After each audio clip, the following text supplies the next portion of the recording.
Sebelumnya Bu, kita perkenalan dulu ya Bu. Kita semester 3 jurusan manajemen angkatan 2024 dari kampus Universitas Teknologi Yogyakarta. Nah, tujuan kita mengerjakan mata kuliah Pancasila yang berkaitan tentang lingkungan dan kerusakan alam. Nah, kebetulan kita dapat yang pro pemerintah. Nah, jadi di sini kita akan menanyakan beberapa kaitan pemerintah dengan kerusakan dan lingkungan alam. Nah, mungkin bisa dimulai dengan teman saya, Bu. Kalau di sekitar sini tuh mungkin kerusakan lingkungan atau alam yang terjadi itu biasanya apa? Kalau di sini tuh jarang-jarang sih, nggak terlalu, nggak ada yang bencana apa gitu. Kalau di sini nggak Kalau misalnya mungkin banjir atau apa ya? banjir, nggak pernah. Kalau masalah sampah, Sampah teratasi sih kalau di sini.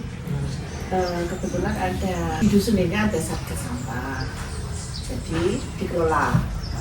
Jadi ada pengambil warga, iuran bayar setiap bulan, terus sampah diambil setiap 2 minggu 2 kali. Jadi untuk sampah itu kalau di sini teratasi, tidak ada yang buang di sungai. Paling ada sedikit warga yang bakar sampah itu. ya, tapi maksudnya kalau pengelolaan sampah itu kan katanya tadi ada iuran. Iya. Iuran tuh berapa kalau misalnya? Kalau per rumah tangga itu 60.000 sebulan. Sebulan. Tapi kalau yang warung agak besar itu juga tergantung sama-sama punya. Dari segi warga tuh berapa nih kalau misalnya? Sebenarnya ada yang keberatan, ada yang enggak, tapi rata-rata memaklumi sih, karena memang untuk membuang sampah kan sulit ya. Terus kebetulan di pengolahan di TPST itu ditimbang sistemnya dari warga, diambil itu ditimbang di sana berapa kuintal kali 400 rupiah. Jadi memang kita ada hitungannya sih. Jadi sampahnya dipilah gitu? Kalau sampai sana itu enggak dipilah. Misalnya dicampur, tapi kalau sudah ada SD dikondisikan misalnya itu sampah kering dulu. Jadi ditimbun dulu, udah kering, lalu diolah pakai mesin, dijadikan bubur, dibuat itu semacam apa ya, plastik itu yang lempengan itu sudah di kursi, meja, jadi diolah dulu.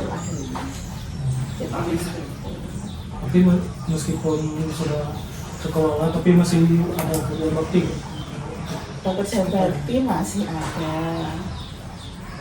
terutama karena ada event ya, mau 17-an, mau ada lomba. Kelurahan kan biasanya mengadakan lomba kampung hijau setahun sekali. Itu kalau mau lomba itu hampir sebulan 2 kali pasti kerja bakti. Terutama yang di Selatan itu dirapikan lah. Iya, kemarin terakhir itu pengecatan tanggul selokan itu. Mau lomba ya, lomba kampung hijau. Terus idenya Pak Duko yang itu pinggiran selokan itu dicat Pak Nawarni itu kemarin terakhir itu. Menurut Ibu nih tentang kerusakan dan lingkungan alam ini, pemerintah udah ada perannya nggak? Sementara kan saya cuma lihat di medsos ya. Iya. Ya sedikit banyak sudah adalah perhatiannya dari pemerintah sudah ada. Walaupun kalau di sana di lokasi nggak tahu ya gitu. Tapi kalau diberitakan ya sudah ada bencana itu sudah ada bantuan, ada apa segala. Iya, kalau di sini juga kalau libur besar misalnya lebaran gitu ya, H-1 petugas ngambil. Karena itu libur lah seminggu kita juga itu ya istilahnya toko selera lah, mereka juga butuh kumpul keluarga ya. Terus warga minta mengkondisikan sendiri, minimal memilah sampah lah, bisa jangan terlalu banyak sampah ya. Terus kalau bisa juga, kalau nggak bisa diminta memilah yang basah sama yang kering. Kalau memang nggak bisa buang ya sudah dibilang, tapi di kantong ini diikat. Nanti setelah petugas kerja lagi bisa diambil. Selama ibu yang baru itu pernah dilakukan lokal kalau masih ada staff lalu Yang mana? yang tadi ibu baru bilang tadi tentang Mengambil sama kalau nggak petugasnya libur susah suruh karena mereka sudah merasa bayar ya. Jadi ya sudah, saya udah merasa bayar, yang penting di kantong ikat udah gitu. Kadang gitu. Tapi kadang ada juga sih yang ini laku tak jual, alhamdulillah itu ada juga, tapi sebagian kecil aja. Sadarannya masih kurang. untuk kedepannya tuh untuk meningkatkan kesabarannya tuh menurut ibu tuh ibu harus bagaimana? Di sini tuh sudah ada program bank sampah ya. Bank sampah itu di tahun kemarin itu belum begitu jalan, jadi masih sedikit sekali yang setor sampah yang lagi dijual itu. Terus mulai tahun ini, Januari kemarin, diganti programnya jadi saudara sampah. Saudara sampah, jadi itu linknya per RT, nanti jadi per RT digabung, nanti disetorkan sampah, uangnya masuklah ke RT.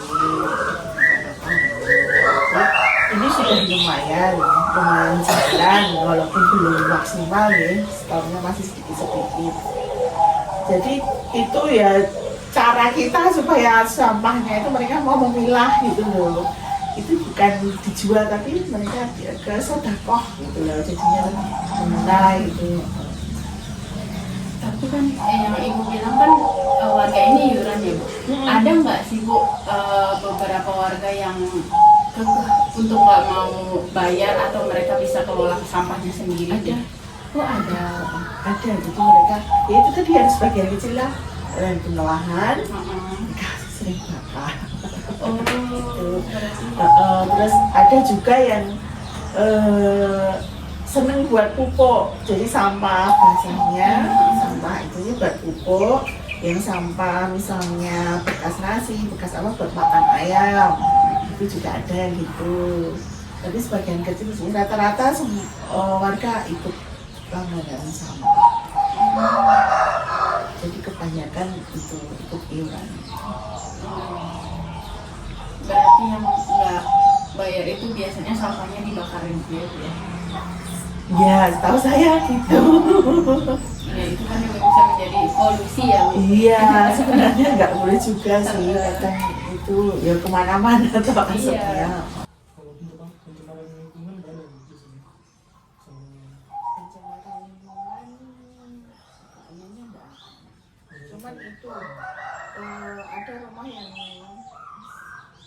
segera ada selokan kecil nih kali kita atau yang di sini selokan sana. Kadang mereka buang limbahnya pakai pipa, jadi kalau kemana-mana langsung ke iya. Kalau kalau diseluruhin gitu dampaknya apa ini? Ya itu kan buat aliran persawahan ya. Terus terus airnya juga dilihat juga penanganan juga. Kalau mereka buangnya ke situ terus alirannya tuh untuk sawah-sawah gitu. Nah di situ kan buat persawahan. Apa mereka nggak tahu atau Nekat aja. Seenaknya nekat aja, ngirit gitu. Tapi ya cuma 1-2 orang sih. tapi sudah diatasi? Ya sudah disadarkan lah. Kalau menurut ibu nih alasan warga tuh untuk nggak ikut berpartisipasi kayak iuran tadi tuh seperti apa? Alasannya hemat budget. Ya satu.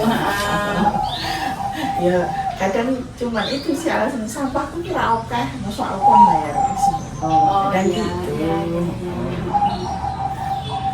Terus mereka ya itu buangnya dengan cara dibakar, kalau enggak ya ada yang punya lahan sawah toh, di sana kan lahan pesawahan Iya, iya. banyak. Kadang dibuang di sawahnya mereka sendiri. Sistem mengambil sampahnya itu masih rumah per rumah gitu. Masih ke rumah. Itu ada di situ kan ada itu. Kebetulan kemarin dari DLH kita tuh dapat bantuan motor tosa itu. Terus jadi buat ngambilin keliling yang masuk gang itu pakai motor tosa, nanti terus dari TPST ambil pakai jeep. Nah ini bisa nih deh. Dan di dusun gedongan itu baru satu dari kelurahan Sinduadi yang jalan satgas sampahnya baru satu, yang dapat SK yang baru satu di gedongan ini. Karena di Sinduadi itu kan punya TPST sendiri di Kutu Atas itu. Lah sarannya Pak Lurah kan warga suruh buangnya ke situ. Ya tapi dengan itu tadi bayar ditimbang itu tadi. Ya, kadang ada banyak warga yang keberatan toh. Terus dari kelurahan diwajibkan membentuk satgas sampah, tapi yang jalan baru di sini di gedongan ini. Satgas sampah itu ya pertama ya itu tadi merekrut warga yang mau ikut penanganan. Kedua iuran warga kebetulan per RW ya, jadi RW sini ada yang ngelola, RW sana yang ngelola, jadi jadikan satu. Terus setiap bulan itu 2 kali pembayaran, setiap tengah bulan sama akhir bulan di TPST. Nah, tapi dari warga setiap tanggal 5 maksimal tanggal 10 itu harus sudah masuk semua uang dikelola untuk pembayaran. Untuk kalau mau berdiam itu TPST itu kita sewa lah, istilah untuk ngangkut itu sewa. Terus untuk pembayaran tenaga, untuk bensin, nanti ada sisa-sisa sedikit lah kita kumpulkan. Kemarin itu sudah bisa bikin kotak botol, rumah botol itu baru 3 tapi